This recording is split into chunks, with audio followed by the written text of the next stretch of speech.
Hi, welcome to Please Excuse My OCD. My name is Tyler Falcoa, and today I have my friend Mackenzie Davis who is here to talk to us about her journey with OCD. She's a therapist who's specializing in OCD, so she is here to give her perspective on that. And we met on TikTok, so I'm super excited to dive into this and learn more about Mackenzie and what she's all about. Full disclaimer, I am not a licensed professional. I am simply someone who has had OCD for most of his life, if not all of it. And I'm here to share my experience with OCD as well as learn about it with others as well. And if you are struggling with OCD, please seek advice from a licensed, trained professional. Mackenzie, how are you? I'm good. How are you? I'm good. I'm good. I'm really happy that we get to hop on here and just chat and talk OCD. And one of the coolest things personally for me is that you reached out because you found me on TikTok and Yeah. you're like the first person that I've met through TikTok with OCD. That's really cool. I guess same actually. I think I definitely follow a lot of creators on there with like the OCD niche, but you're the first one that I've kind of spoken to, so that's pretty cool. Cool. Yeah. Yeah, I appreciate you reaching out and also the fact that like TikTok is so I feel like TikTok is so good at putting niche specific things like in their right place. Totally. Of course, like the algorithm, right? But um, for you, as somebody who you reached out saying that you have OCD and really connected to the content. For you, as somebody who has OCD and you follow people who have OCD and put those kind of videos out there, do you find that that's a like a helpful thing for you in terms of like coping with OCD? Oh yeah, totally. I mean, I think that finding content like that was my first introduction to the idea that I might actually have OCD, because I've experienced like the themes that I've had for a really long time, but I never understood it because it wasn't like stereotypical. And so kind of finding that content sort of shifted my perspective, and I was able to like get diagnosed and get the help that I needed because of it. And then now just like being kind of more later into my like treatment, I feel like now I just see stuff and I'm like, oh, me too. And I get it. And it feels nice to connect with people and like feel seen. So it's really Yeah, helpful. that's incredible. Can you also kind of just give me a backstory and everyone who's listening on you and like your life and your journey through OCD? Yeah, yeah, sure. So, I think I was like 16. Like I always say 16 was about like the time where I started noticing what I was calling for the longest time social anxiety. And I called it that all the way up until last year when I was diagnosed. Because I have pure O, so that's one of the themes that I experience, which is a lot of mental compulsions. It's called pure O because it's pure obsessional, but really there are still a lot of compulsions. And so that was the first theme I ever experienced. And because it wasn't as physical and it wasn't as like I keep saying like stereotypical, I guess I was just like, yeah, it's social anxiety, like, mm-hmm. And then it wasn't until I was actually like I was really struggling this time last year. It was like I think about a year ago, and I was in one of my grad school classes. I just started taking Lexapro for the social anxiety, and Hmm. I went to class, and my one of my professors, since I'm a counseling student, we do like demonstrations, and he uses us to do them. And I was like, you know what? I had a really hard week this week. I'm gonna be the person in the demo. I just started Lexapro. Like, let's do this.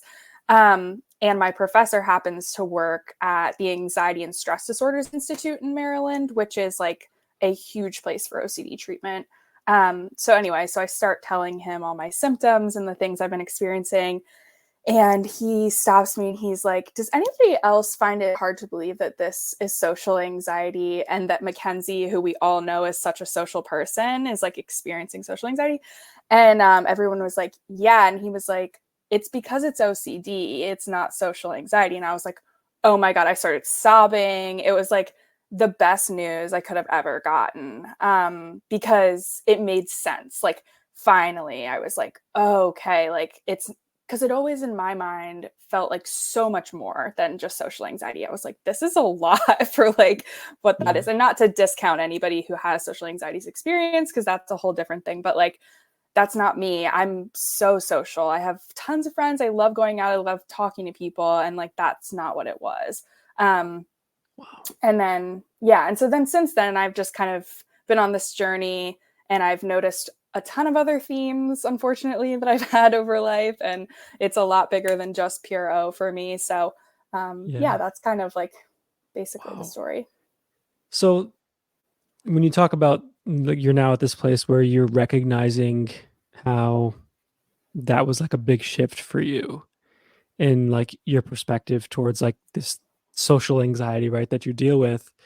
When you look back, on your life when you were younger, did you have, like you said, there were certain things that stood out? You're like, oh, like that makes sense. Like, what were those kind of things that really came back to the forefront of your mind where you were like, oh, like that's totally OCD?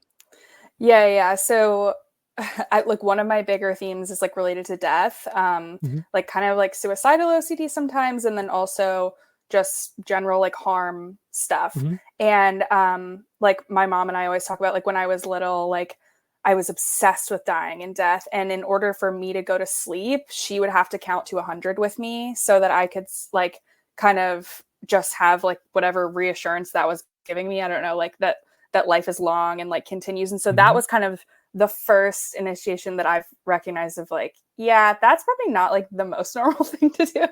And then ever Wow. since then, it's been like continually like if I see a car crash, like sometimes I have to count. When I get on a plane, I have to touch the outside the door 3 times. Like there's all these like sort of just right themes too. So yeah, it's been kind of just like little things that maybe didn't debilitate me as much as the pure O did, but have definitely been present. So, Yeah, that's so interesting when you look back and you're like, oh, even something as small or like insignificant as like counting to 100, like if you know what OCD is and you look at a situation like that, you're like, yeah, that's definitely something, you know. Um, right, right, exactly. and you talk about pure O being like your main kind of like OCD theme. Can you explain to for people who may not know what pure O is, like in depth for you, what that Mhm. was like with pure O? Yeah, sure. So pure O stands for purely obsessional OCD. And I kind of like said this a second ago, but like it's not just obsessions, it is compulsions too, but it's called that because the compulsions are more mental than they are physical. So a lot of times like people will do counting or they'll do things that are just in their head. And so it's an obsessional thing. But for me, the reason I thought that this was social is because like um I will have like conversations with anybody, like I will somehow convince myself that I've hurt or offended people. And it could be the most benign conversation. Most of the time I would have said nothing that offends people, and in retrospect like a lot of people talk to me, they like tell me like you're such a nice person, like it's crazy that you would have like that sort of theme, which of course makes sense because it's like Hmm. not in line with my values. Right. And so then I would have these compulsions, such as like reassurance seeking. Like I would have to then go talk to the person and be like, did I hurt you? Did I offend you? And it would be like for saying something with a certain tone and voice. And they're like, I didn't even hear you say that. Hmm. And then it kind of snowballed into being every conversation I had, and every person I would have to seek reassurance with, to the point like it was keeping me up at night. Like I couldn't sleep. I was having nightmares about it. And then right before I got my diagnosis, I was like actually like physically hurting myself with compulsions because it's called like a thought interruption. I'm not sure if like you ever heard that because I had never heard it either, but Hmm. like I would like squeeze my thigh so hard to get rid of the thought that like I would leave bruises. Um, and Wow. that's actually why I think I told you that I got a tattoo for OCD, which is up Yeah. here because I also used to pinch my arm right here. And so I was Yep. like, this is like the perfect spot for Yeah. that. So Yeah. yeah, so that's been kind of my journey with Puro. Yeah. Wow. What does your tattoo say? It says just right. Oh, cool. It's probably Oh, I backwards. see. Yeah. Yeah. That's so So cool. I just like it because it's like, even though just right is not like one of my main themes, but it's just like a nice little, like everything will be just right, even though it's like Yeah. not sometimes, you know? So Yeah. Yeah. Yeah, it's one of those things where I think my mom has that like just right Yeah. OCD. Um, and it's interesting how like most people, if you say to them, "Oh, like I have OCD," the first place their brain goes is, "Oh, like I like to keep my room neat too," or like they think it's just like a clean like cleanliness thing, which I think with just right, certain things need to be just the way they need to be, right? With certain things, and when you have OCD, but I think because that goes beyond just being a neat person, quote unquote, or having to have things a certain way, the way your brain was operating and having to do things up here is kind of the same thing, right? It's kind of like having to say things a certain way or do things a certain way and compulse to make sure that you don't feel that uncomfortable feeling of not being just right. Right, right, totally. And then that like also makes me think about how much overlap there is between themes. Like I don't know if you've ever thought of it that way, but recently I've been Mhm. like, wow, like a lot of times like I have like a just right thought that's also kind of like a harm OCD thing that kind of teeters into just right. Like they kind of all like Mhm. mix together at some point too. So, Yeah, and it's so something I'm noticing too, like as you're speaking here, um, talking about harm OCD, because I had harm OCD as well, and I've talked to a few people here. I think almost everybody I've talked to so far has had some sort of harm OCD theme, and okay. I'm really like wondering why that's like such a common thing. And I'm the only reason why I'm talking and asking about it is because like I'm not a licensed professional, like I'm on the outside, and just someone who's experienced OCD for most of his life. And I'm wondering why that's such a prevalent theme, because I know it's not the themes themselves, right? It's how we react to them. Mhm. But like something, one of the kids that I was friends with in college, like he killed himself. Mhm. He was there one day, and the next day, like we showed up to class, and our professor was like, "Hey, he jumped the bridge," and we were just like, Wow. "Oh," like I remember just like not understanding like how I was feeling, and that was Yeah. kind of how it triggered my harm OCD. So I'm wondering like if maybe we've all like, or most of us have had like some sort of connection or experience with like somebody somewhere along the lines like hurting themselves in some way, and it kind of like sits with us. But I'm wondering why we actually are really like attuned to that kind of OCD subtype, if that makes sense. Yeah, totally. And it's actually so interesting that you say that because I was talking about this in one of my classes where I was like saying, like, I feel like for me, there's so much of a connection to my life and the things that I've experienced and the way that my themes show up. And I'm like curious about that because it's never really explored from like this psychodynamic perspective where like your family and your history is involved. But there's a therapist, like a famous therapist, I think his name is Michael Greenberg, who actually explores OCD from this perspective, where it's like you are the way you are because of what you've been through. And like maybe you are more obsessive by nature and your thoughts are a little bit stickier, but it's still dependent on kind of what you've been through. And so I've been kind of reading into his stuff because it does make sense to me. Like, I think that, like, what you're saying is so true. Like, it kind of is sparked by some sort of event or thing that makes those thoughts sticky. So, Yeah, that's really interesting, and I'm glad that you were able to share that. You say Michael Greenberg was his name? yeah, I believe so. I could be wrong. I know Greenberg's it, but I'm pretty sure it's Michael. Yeah. That's cool. I'm gonna have to check them out. That's just like it's so interesting how the brain takes something and makes a narrative out of it, and then all of a sudden we start putting it onto ourselves, right? And you said earlier too, like these themes are ego dystonic, where they're really directly opposed to our values.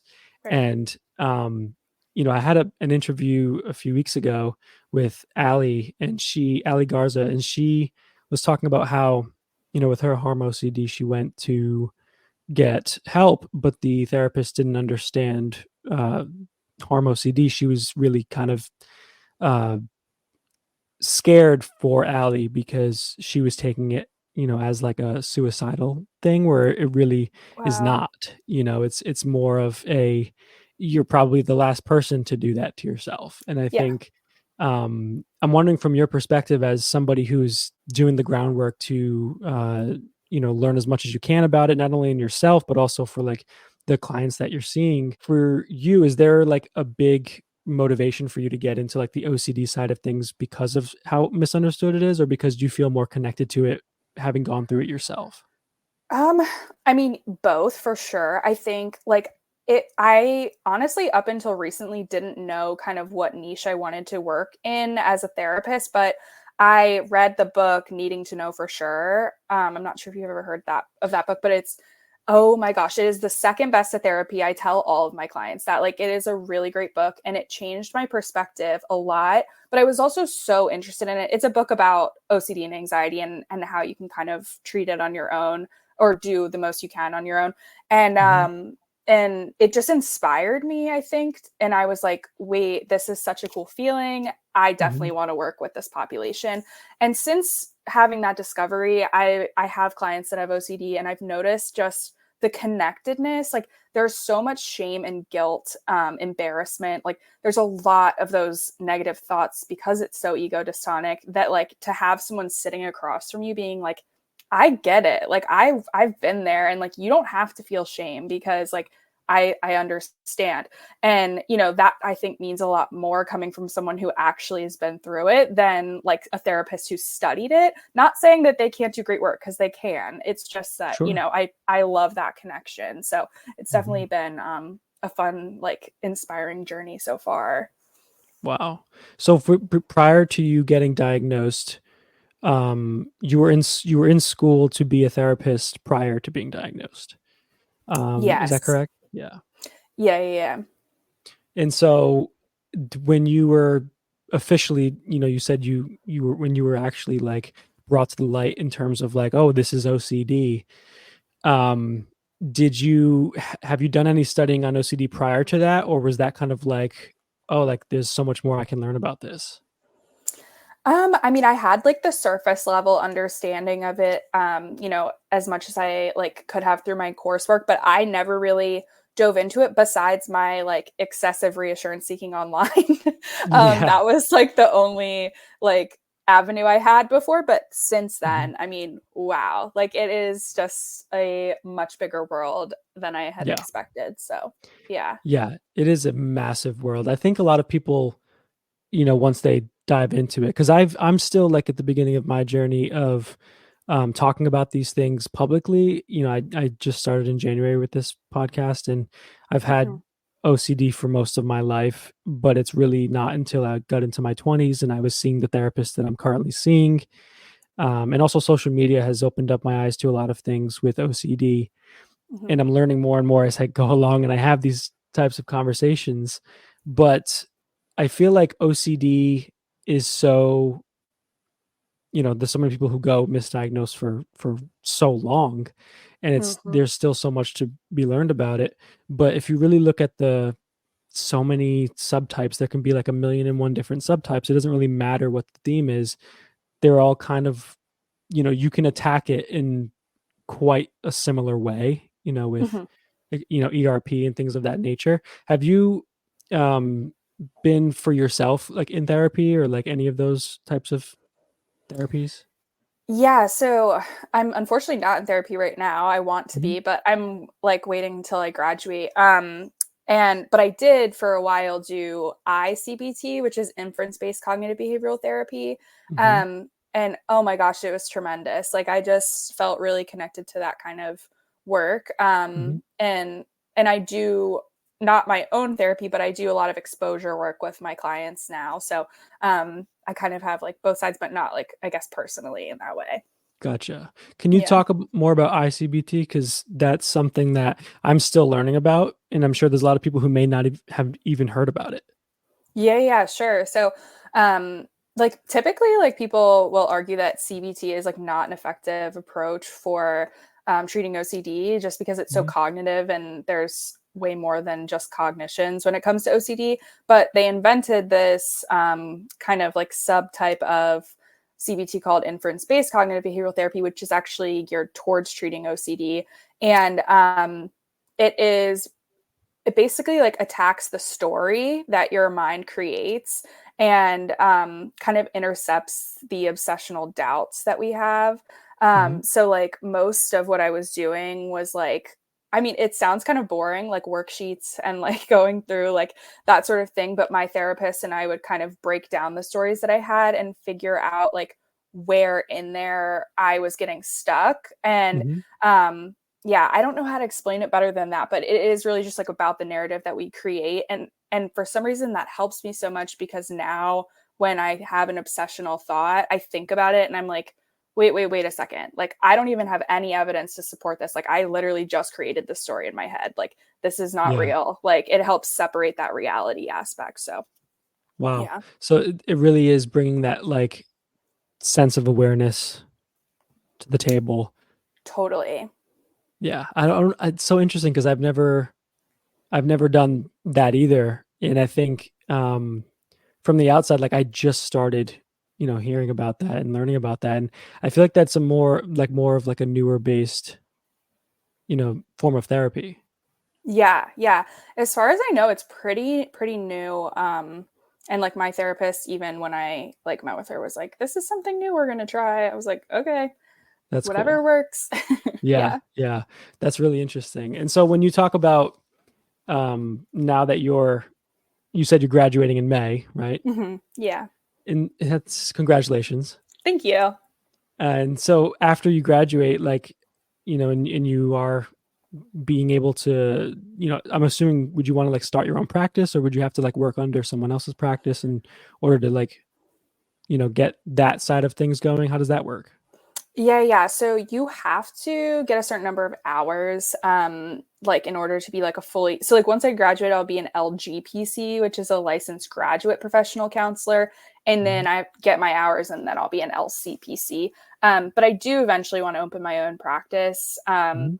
And so right now I'm going to continue working where I did my internship, which is a private practice, but then I'll hopefully eventually open up my own like sort of specialized place where I just do OCD work. So, That's incredible. And I'm sure, it's really interesting that we're having this conversation because I've actually just learned that I think OCD specifically is one of the or people who specialize in OCD, like that's one of the sectors of mental health where the providers are have the most lived experience. okay. Whereas like opposed to like, like most people who are going into this kind of profession, on some level have either had it themselves or have had a loved one who's had it in some way. Okay. And it seems like it really, to me, like when I hear something like that, it makes sense because OCD is so, for me, it changed, I mean, I've had it my whole life, but it's changed me in so many different ways and how I act and how I live and how I think. And I've had to really adapt to, you know, to different scenarios as I've grown. Yeah. But I feel like it's hard to not be changed in some way. And it sounds like you were changed to some degree in the fact that you were like, oh, I really want to like dive into this and learn more about this. Yeah, absolutely. I think like I mean, it's like it's hard to explain, but there's like this click I feel like that happens when you really understand OCD where like I never got it for the longest time. And honestly, that's a little bit scary to think about as a counselor because like I know going through grad school, it wasn't even really until I had my own experience being diagnosed that I fully understood that like OCD is so many different things. And so, you think about how many other therapists out there are kind of like that. And I think that is probably what drives that connection towards Mhm. therapists that work with OCD because we do get it. And then if you have family with it, you still get it. And it's like just kind of different. And like I've even had the owners at my practice ask me questions about it because they are confused by it and they don't Mhm. really get it. And it's like, yeah, I mean, it makes sense. It's confusing and complex. Yeah. But yeah.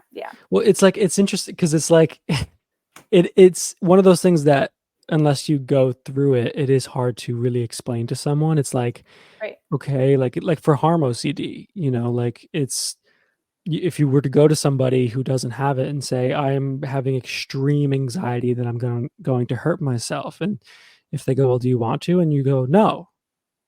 And then they say, well, why are you anxious about it? And it's like, well, what if I lose control? And like, what if I Right. somehow like just like drive off the road, or and for like the logical brain, it doesn't make sense. And for the sufferer to they know it doesn't make sense. They know, they're like, yeah, I know it doesn't make sense, but it's this immense anxiety and immense like unknowing that drives that anxiety.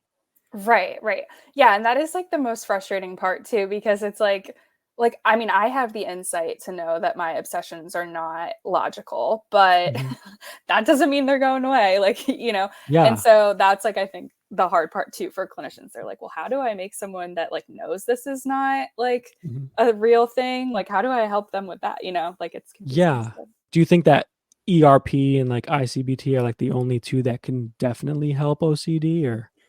Absolutely not. No, I feel like there's so many different avenues and it like really is just what works for each person. Like I really love to look at it from like almost like an IFS perspective. Like IFS is like internal family systems where you like Mhm. view yourself as multiple parts and like I like to look at like my OCD part and like talk Mhm. about it like that and like that's just me personally and it has a lot to do with like the fact that I can like look back at my experiences and how they influence me and all that.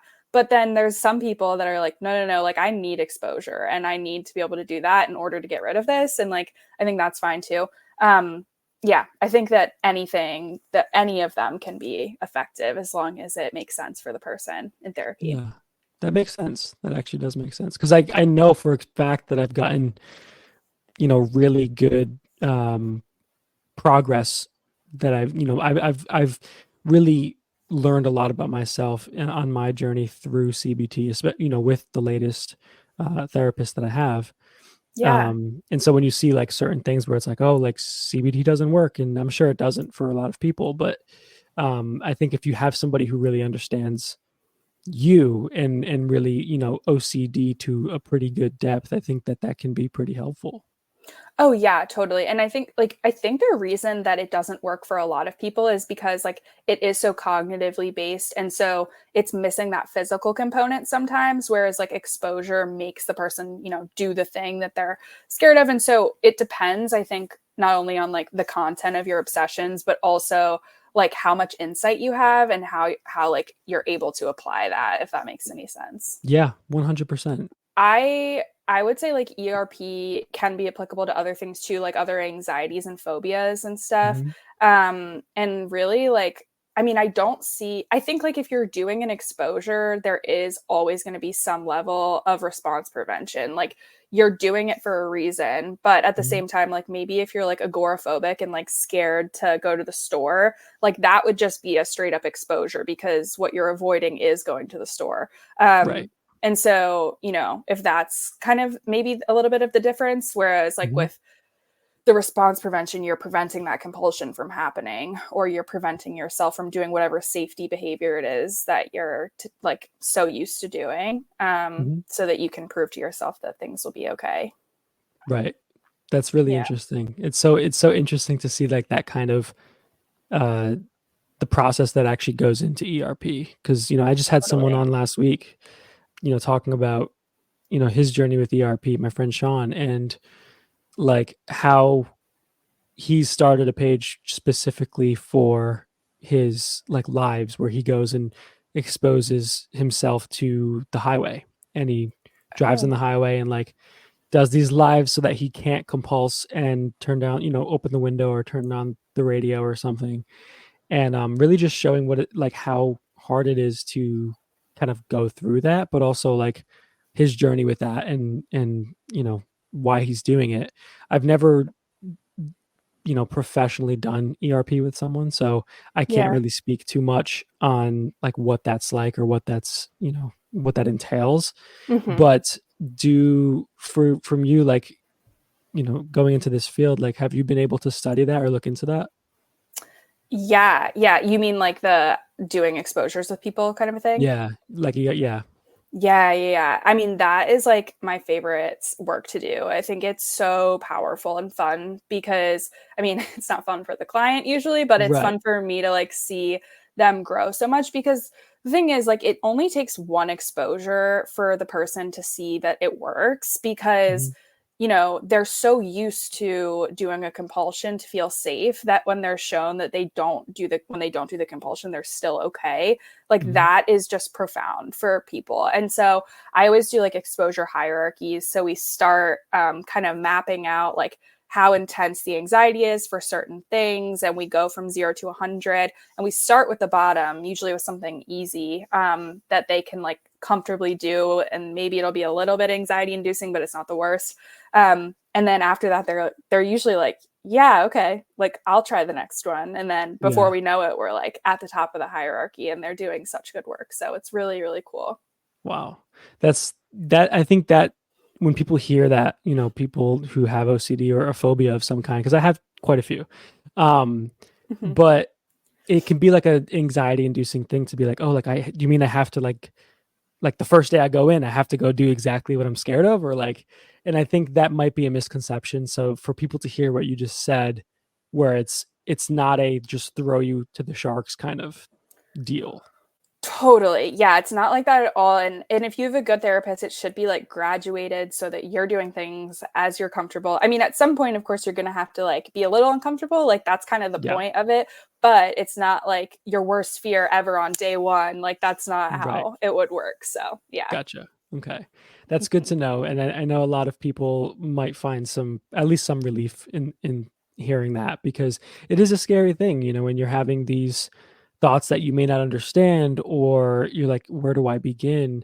Especially with OCD, I think if they know that there are like tried and true golden methods like ERP that have been proven to work for a lot of people, as like a stepping stone, way of getting better, that Right. they can at least trust that they won't just go in on day one and feel the world crumbling around them. Right. That it is a process that takes time. Oh, yeah, totally.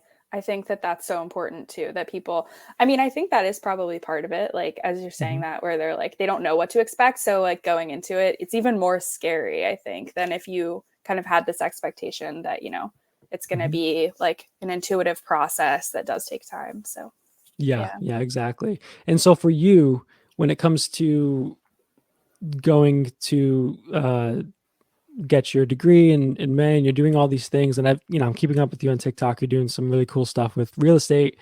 Can you kind of talk about the fact like that you're able to live a life that you want, and you're able to live a good life even with being diagnosed with OCD? Because I feel like there are a lot of people who are, starting off with a diagnosis, or may still not even be diagnosed, and may be afraid that their life is like over, and it's like, well, how do I get out of this? Or how do I, live a life that I'm actually able to um, enjoy and that I want to live? Because, even though that you were diagnosed with OCD, like you're able to continue in your studies and continue to do the things you want to do in real estate and things of that nature. And I think that's really admirable. And I think that people need to see more people with OCD like winning, if that makes sense. Yeah. Yeah. I hear you totally. And I think that, if I looked back this time last year and reflected to be like how far I've come since then, I mean, I've been doing the same sorts of things in my life. And honestly, I think I sometimes use that as a crutch. Like the more that I do, the more I can't think about my obsessions and compulsions. And so Hmm. that's always been kind of like a source of my productivity. But I also think that like it is sort of like this in vivo exposure. Like you're doing the work every single day, every second of every single day, which makes things exhausting. And like you have to give yourself some grace for that because like with most, I shouldn't say with most mental disorders, but like OCD is just unique in that way, like where you are constantly experiencing these obsessional thoughts, these intrusive thoughts that come out of nowhere. And like you don't know where you're going to be or what you're going to be doing. And I think that's when it becomes so debilitating because you start to maneuver so that you're avoiding the things that might cause the thoughts. And so, I was in that place last year where I would like stay home all day and like I didn't want to talk to anybody. I didn't want to have to experience the thoughts that I knew were going to come after. And slowly but surely going through therapy and being medicated, things started to get better. And I recognized that like as I was having these social interactions and doing things, I was making myself feel better, and the obsessions were not as intense, and I Mhm. wasn't having to do as many compulsions because I was exposing myself to what I was so anxious about. And so I don't know if that like answered your question directly, but I think that like Mhm. it definitely took me time to recognize like how helpful it can be to be faced with the things that make us anxious. But like Mhm. I'm so grateful that I was able to do that. And of course, grateful for therapy and medication too. Sure, yeah. No, I Yeah. get that. I get that. And so being on medication too, that's a whole other animal for people who are afraid of medication or like, afraid of the effects of it or whatever. Mhm. Um, I know I was, but for you, did you have like a pretty smooth process with getting on medication and navigating that? Yes and no. Like the before was really scary. So I also have panic disorder. And so, like, not being or feeling like I'm in my body or like different body sensations is super weird territory for me. And so I was really scared to start medication because I'm like, what is this going to make me feel like? And what if I have side Yeah. effects? And of course, all of that. And so that was tricky. But then I started taking, I didn't have a single side effect. It was great. I'm on Lexapro. I take 20 milligrams, and Mhm. it was like graduated like to be up to that amount, but Mhm. it's been great. I mean, it kind of like quiets some of the noise, if that's Mhm. the best way I've kind of come to explain it. But yeah, it's been good so far. Yeah, that's good to hear. I know it can be tricky for a lot of people to get the right medication, Right. that's right for their chemistry. Like I was the first medication I took was Paxil, and I was on that for a few years, and then I switched to Effexor, and that was like a weird process. But once I was on it, I was fine. Yeah. But in terms of like the panic disorder, because I kind of want to dive into that a little bit, Yeah. because I had it too in college, and that was really hard to deal with. A Hmm. lot of people don't recognize that sometimes panic disorder and OCD are like married, and Totally. they go hand in hand. So, um, panic disorder, I guess, could be almost along the same lines as like agoraphobic, right? Where it's Yes. like, Sorry, go sorry, ahead. No, no, where that's it's right. like it kind of like wherever you get a panic attack, you're like almost afraid to go back to that place or like have that same experience, and so that's how people can sometimes get confined to their homes.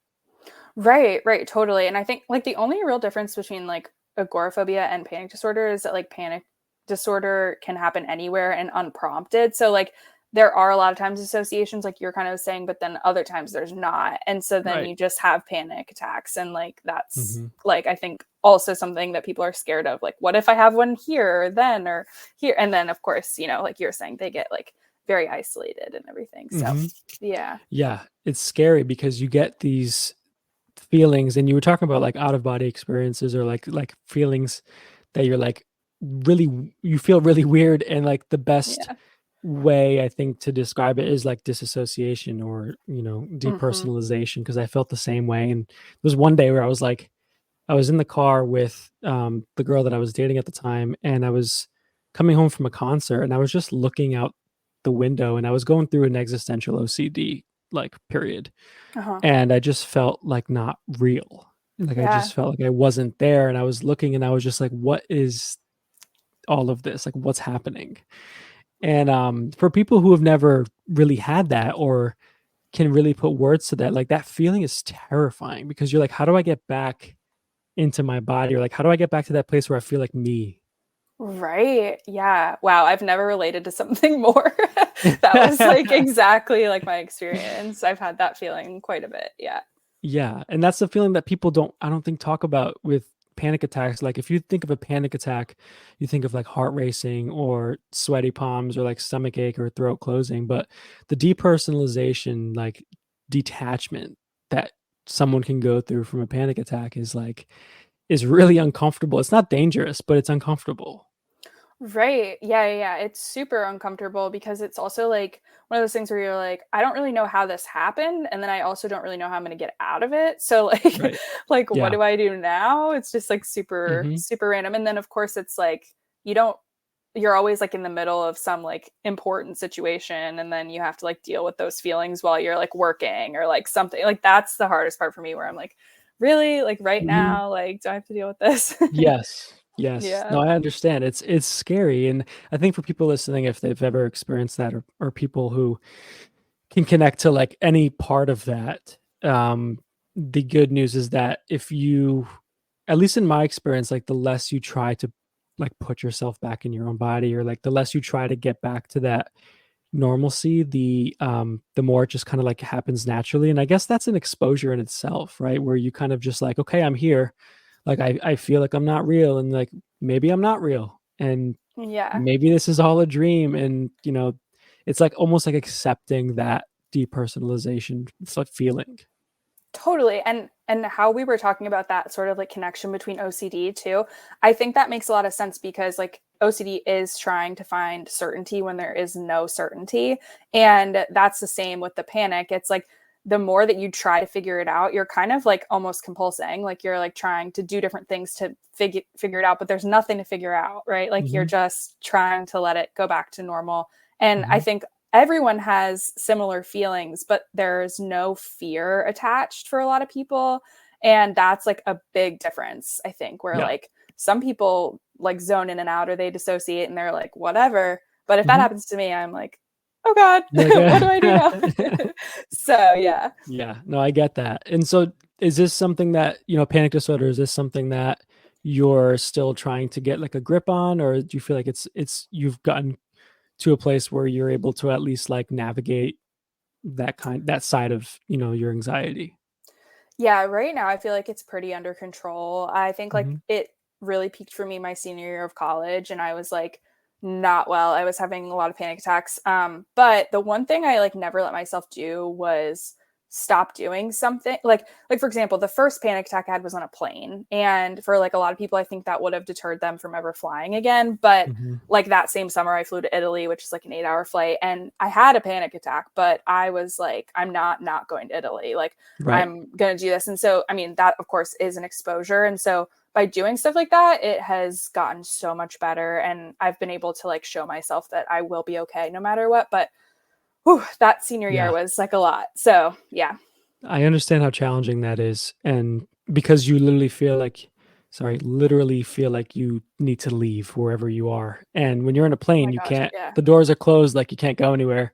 Yeah. And I'm not a fan of flying. So I think that that is very relatable. But the fact that you continued to live your life, and that's something that I've talked about on this podcast, and a lot of people share that sentiment, is that like you can't stop yourself. Like when you have those uncomfortable feelings, it really is like an exposure where you have to continue to do what you're uncomfortable doing Hmm. to get past that barrier, and to not, because the first thing you want to do is be comfortable. Like the first thing Right. you want to do is get out, and you shouldn't, because that's really how the monster grows, and gets more attached to you.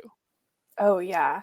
Exactly. Yeah. I mean, and then you learn that, like, in order to be safe, you have to leave or you have to do those things, or at least your Hmm. body learns that. So then it only Right. makes the future panic attacks harder. And yeah. Hmm.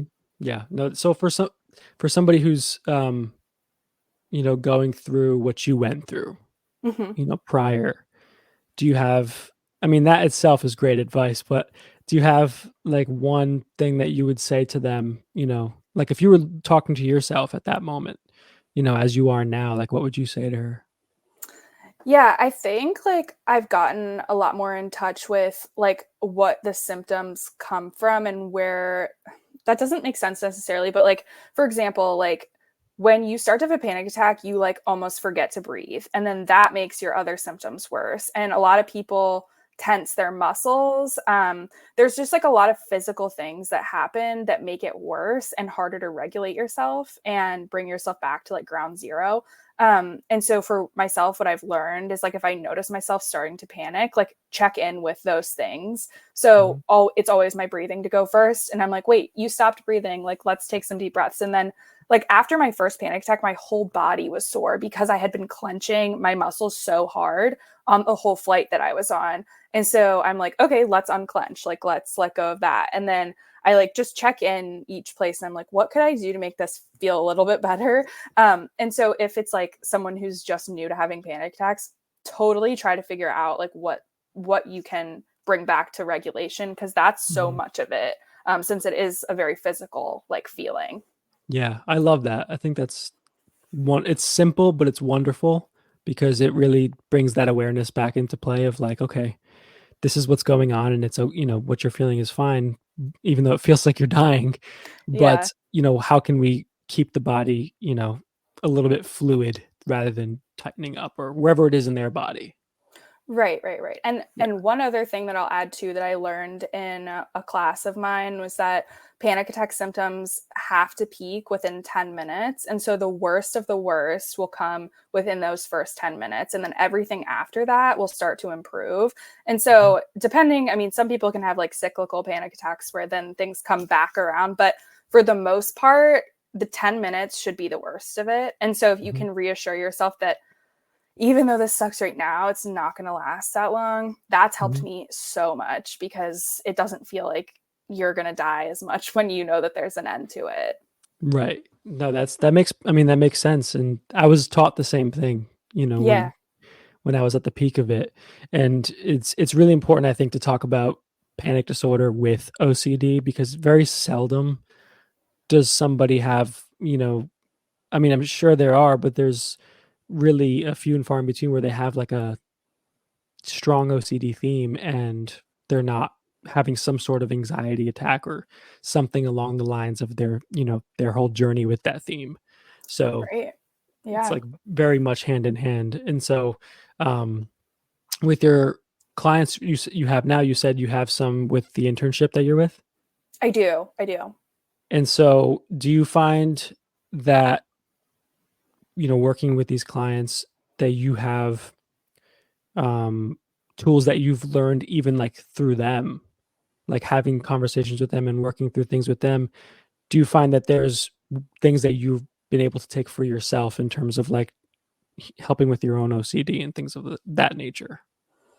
Um, Let me think. I mean, definitely. I think every Mhm. time I work with someone, I learn something new. But as far as tangible tools, I think that like for the most part, like with exposures, I've recognized how intricate they can actually be and how I keep using the word graduated, but like how much you can break them down.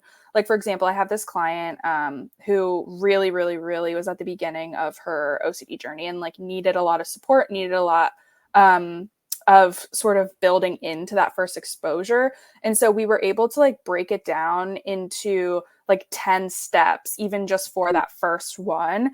And so that was something I kind of took with me and was like, oh, this is nice to know that like when I'm like having that intense anxiety, I don't have to just like pick something and just do it. Like I can even step into that a little bit more. And so that's something I think that's been really helpful. I guess just kind of giving yourself grace is really honestly like something I try to remind myself all the time. I'm like, I give my clients so much grace. Like I need to do that to Mhm. give myself that grace too, because it's not something that can happen overnight. So Yeah, I love that. I think that's fantastic because it's so true. It's so hard to give yourself the grace that sometimes you deserve versus how easy it is to kind of like look at someone else and say like you're a trooper, like keep going, you got this. right, You exactly. know, Yeah, it is so it's hard. and even with like compulsions, people talk about how do you stop compulsing? It's like, well, if you have a contamination OCD, like I've had contamination OCD for most of my life, you touch something that you're like, oh, I just want to go wash my hands, or like, something bad's gonna happen. Even if you like hold off for like 5 minutes, like that's a good first. You don't have to like completely not wash your hands right off the bat, but like maybe hold off for 5 minutes and see if you can get to that first waypoint. Right. And I think that that is the perfect example of kind of what like I did with my client. Like I think that like she wasn't ready to jump to that first exposure, so we stepped it out and like if 5 minutes is all you can give one day, that's fine. Mhm. And then try maybe like 10 minutes the next day and then, Right, keep working up until you just don't wash your hands at all or like, right, whatever that is. So, yeah, right. that's awesome. That's so important. I appreciate you sharing that Mhm. insight because there's so much good information here in our chat that I'm sure a lot of people can take with them, or at least, help them learn a little bit more about themselves with their OCD and their journey. And the fact that you have OCD and you're somebody who's just now getting started in the world of like mental health with your own stuff. I mean, not just getting started, but like as a licensed Yeah. therapist, in May, like that's right around the corner. That's like the beginning of your career, your journey. And Yeah. um for people to know that there are people like you out there who have OCD, who understand it and are going into the mental health community to help other people with it, I think is a huge thing. And I just want people to be aware of that, because there are a lot of people who feel like there's, you know, not the help that they would like, or like the help that's helping them. They may feel helpless in a lot of ways. And I think Mhm. it's important for them to know that there are people who understand it, who are in the community doing exactly what you're doing.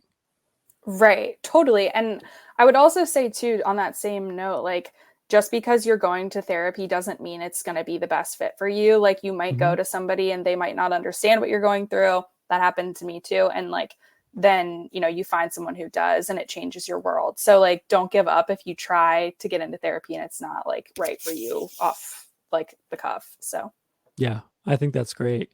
And is there I feel like I've just been like asking you question after question and just like no, that's chewing your ear fine. off, but No. um is there anything that you would like to say or talk about that I may not have asked or kind of left out, or like something that you can offer that you'd like to say? I mean, besides the fact that like I think that connecting over OCD is so helpful and important. And like, I appreciate you for having this podcast and for opening up the conversation. And Thank like, you. yeah. And I think that, even if people don't have like an outlet like this, like there's so many spaces for people to connect over it. And even just having one friend to kind of talk to about the struggles is so helpful. Takes out some of that loneliness and removes some of the shame too. So there's that. And then if you can't go to therapy, read the book Needing to Know for Sure, because that is the best book I've ever read in my life. Needing to know for sure. I'm definitely going to order it because I'm like a huge avid reader, and Oh, I cool. haven't heard of that, so I definitely want to look into that and learn more Yeah. about it. Yeah. It's a really great book. It's by Sally Winston, I think.